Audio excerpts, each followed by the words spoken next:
All right, thanks, Corey. And Greg, welcome back to the studios. I think we're going to pick up right where we left off with Taylor last week. Right. You were talking a little bit about 5 ways to lose your case, and you're going to hit on one of those points today. Right. One of them is you have to know what the elements, the different pieces of the puzzle are for when you prove your case.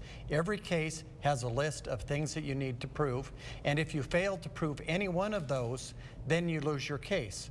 So in order to properly prepare, you need to figure out what those elements are and then figure out what you're going to do to prove them. In figuring this out, you also need to know what standard you have to prove them by. Is it beyond a reasonable doubt? Is it more likely than not?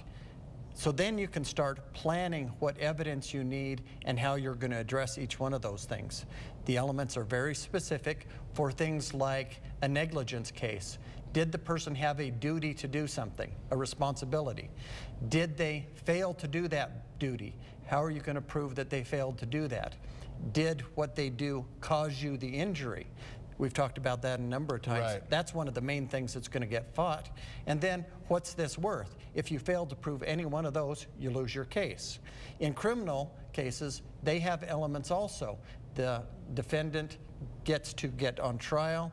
The DA has to prove all of the elements beyond a reasonable doubt. And if any one of them fail, then that person goes free. And we've seen that in a number of high-profile cases. The evidence seems to indicate the person's guilty, but they don't prove one of the elements, so therefore the defendant goes free. Now, is that the case in some of the things that you handle too? Does it have to be beyond a reasonable doubt? Just really quick. In the stuff in personal injury, it's more likely than not. Okay. Interesting.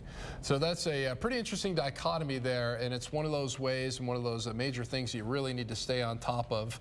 Absolutely, because when you're looking at your case and trying to prove it, how am I going to prove that the person had a duty? Is there a statute? Is it common knowledge? Do I have to get a professional? Okay. How am I going to prove that he failed to do that? Is that something that we can look at, common knowledge? He ran a stop sign. I know he failed to do that, so we could use that. Or is it more technical where we have to get an expert?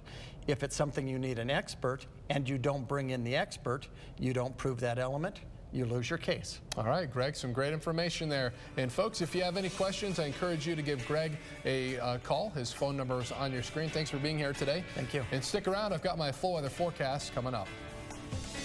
If you want Greg to answer one of your legal questions, visit KREXTV.com. Click on Live in the Studio and submit your question on the right side of the screen.